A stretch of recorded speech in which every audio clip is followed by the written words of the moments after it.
তোমার কি হচ্ছে ব্রাহ্মণ? তুমি তাও কলমে দেখাচ্ছি কেন? তোমার কি হয়েছে? আমি আর কি বলবো তোমায়? আমি আর কি বলবো তোমায়? সব লোক বলে নাকি এই তারকানগর ধর্মীয় রাজ্য। কিন্তু আমি দেখছি হচ্ছে পাপি রাজ্য কোথাও নেই, হচ্ছে পাপি রাজ্য কোথাও নেই। কেউ বলে দরকার পাপি রাজ্য, কেউ বলে দরকার পাপি রাজ্য। যে রাজ্যের কথা স্বয়ং ভগবান শ্রীকৃষ্ণ যে রাজ্যে সংকল্পিত প্রচার কল্যাণ ধর্মীয় ঐক্য নিয়ে, সেই রাজ্যকে কি বলে পাপি রাজ্য? আমি বলি যে রাজ্যে শিশুরকাল মৃত্যু হলো, সেই রাজ্যকে পাপ রাজ্য করে কি বলা যেতে পারে? কার শিশুরকাল মৃত্যু ঘটেছে? কার শিশুরকাল মৃত্যু ঘটেছে? আমার স্ত্রী যে কোটি সন্তান জন্মগ্রহণ করেছে, আমার স্ত্রী যে কোটি সন্তান প্রসব করেছেন, একটিও জীবিত নেই, একটিও বেঁচে নেই। এই দেখো তার প্রমাণ। তাই আমরা স্ত্রী করেছি ওই অকাল মৃত্যু রাজ্যে চলে অন্য রাজ্যে চলে যাবো। থাকো তোমরা তোমাদের প্রজা কল্যাণ ধর্মীয় যজ্ঞ নিয়ে। ওই পাপ রাজত্বে কেউ আর বসবাস করবে না, ওই পাপ রাজত্বে কেউ আর বসবাস করবে না। আমরা অন্য রাজ্যে চলেই যাবো, আমরা অন্য রাজ্যে চলেই যাবো, চলেই যাবো, চলেই যাবো। তারাও ব্রাহ্মণ, তারাও ব্রাহ্মণ। আমি গণ্ডিধারী কুরুক্ষেত্র বীর বিজয়ী অর্জুন, যার ধনুক টঙ্কারে স্বর্গ মর্তে পাতালে কম্পিত, সে বীর অর্জুন সামনে থাকতো। আমার সখাকে প্রমাণ করো তুমি রাজ্য ছেড়ে চলে যাবে, তা কখনো হতে পারে না। আমি এই যজ্ঞস্থলে সবার সামনে দাঁড়িয়ে প্রতিজ্ঞা করছি, আমি এই যজ্ঞস্থলে সবার সামনে দাঁড়িয়ে প্রতিজ্ঞা করছি, এবার আমি তোমার স্ত্রীর গর্ভের সন্তানকে বাঁচাবো। এবার আমি তোমার স্ত্রী গর্ভের সন্তানকে বাঁচাবো। আর যদি না পারি তাহলে অগ্নিকুণ্ডে এই আমার দৃঢ় প্রতিজ্ঞা। যাও তুমি বাড়ি ফিরে যাও। তোমার স্ত্রী যখন আবার গর্ভবতী হবে, তোমার স্ত্রী যখন আবার 10 মাস 10 দিন পূর্ণ হয়ে যাবে, তখন কিন্তু আমায় খবর দিও, তখন কিন্তু আমায় খবর দিও। ঠিক আছে? আমি তোমার কথা মতো বাড়ি চলেই যাচ্ছি, আমি তোমার কথা মতো বাড়ি চলেই যাচ্ছি। আমার স্ত্রী যখন আবার গর্ভবতী হবে, আমার স্ত্রী যখন আবার 10 মাস 10 দিন পূর্ণ হয়ে যাবে, আমি তোমায় নিশ্চয়ই খবর দেব, আমি তোমায় নিশ্চয়ই খবর দেব। আমি তোমার কথা মতো চলেই যাচ্ছি, চলেই যাচ্ছি, চলেই যাচ্ছি, চলে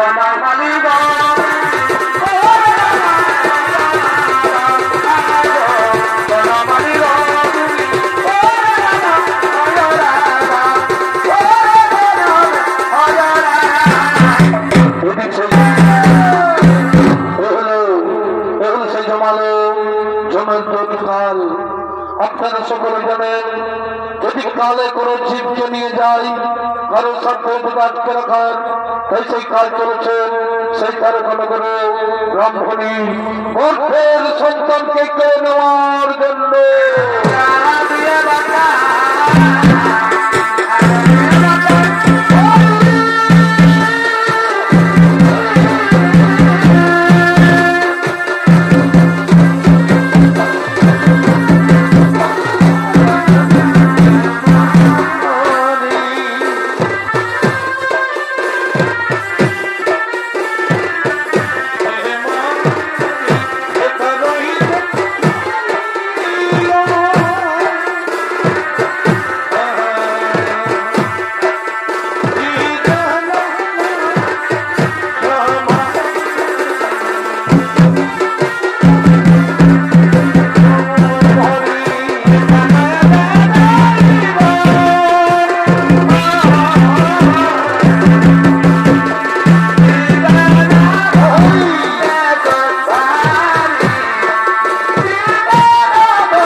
ব্রাহ্মণী আমার গর্ভবতী হয়েছে, সেই ব্রাহ্মণী আমার 10 মাস 10 দিন পূর্ণ হয়ে গেছে।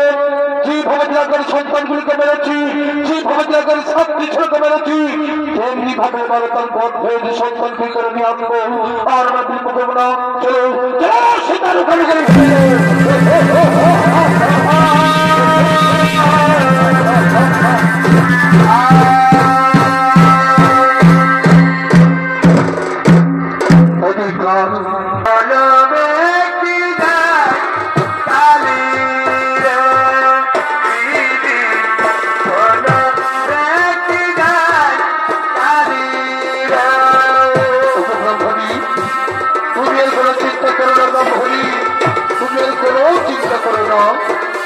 তোমার কিচ্ছু হবে না, তোমার কিচ্ছু হবে না।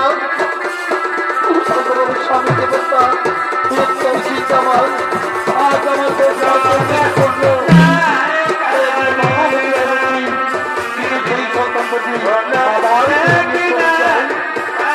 আমরা মহিলা শেয়ার হবো না। ওই মন্দির বাড়ি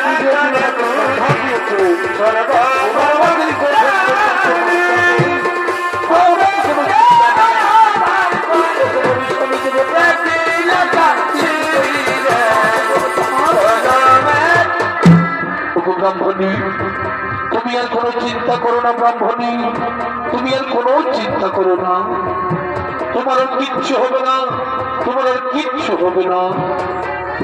ভগবানের স্বামী দেবতা একটা চিন্তা আমার, আজ আমার 10 মাস 10 দিন পূর্ণ, আমি মা হতে চলেছি, কিন্তু সেই সন্তান যদি আমার কেড়ে নিয়ে চলে যায় না ব্রাহ্মণী না, সে আর হবে না। ওই খন্ডির বাড়ি বীর অর্জুন আমাকে কথা দিয়েছে, এবার আমাদের গর্ভের সন্তানকে বাঁচাবে, আর আমাদের কোনো চিন্তা নেই। ভগবানের স্বামী দেবতা হাসি থেকে দিনের পর দিন, মাসের পর মাস পার হয়ে গেল, আমার সন্তান প্রসবের সময় হয়ে গেছে। আমি যেন সহ্য করতে পারছি না স্বামী, আমি যেন সহ্য করতে পারছি না। ব্রাহ্মণী না, তুমি আর কেঁদো না, তুমি আর দুঃখ করো না, তুমি এইখানে একটুকু বসো, তুমি এইখানে একটুকু বসো। আমি ডাকি সেই গণ্ডিধারী বীর অর্জুনকে, আমি ডাকি সেই গণ্ডিধারী বীর অর্জুনকে।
চির